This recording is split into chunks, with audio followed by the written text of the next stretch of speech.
Jou daaglikse CLF inspirasie. God is regverdig. Hy laat reg geskied aan die verdruktes en gee brood aan die hongeres. Die Here bevry die gevangenes. Die Here laat blindes sien.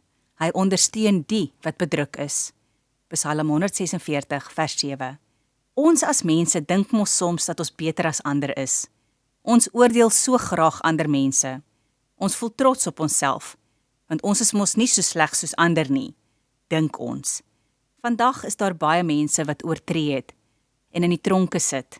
Die tronke is oorvol. Wanneer 'n misdadiger gevang word, is ons baie bly. Hy kry sy verdiende loon. Ons ken nie altyd daardie persoon se omstandighede nie. Ons moet versigtig wees om te oordeel. Net God kan oordeel. In ons teksvers staan dat God die gevangenes bevry. Hy sorg nie net dat hulle uit die tronk kom nie, maar bevry hulle ook van hulle sondes.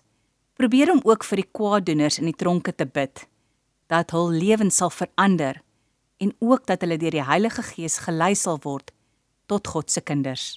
Kom ons bid saam.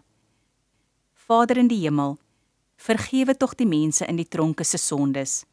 Help my om ook vir hulle te bid. Amen.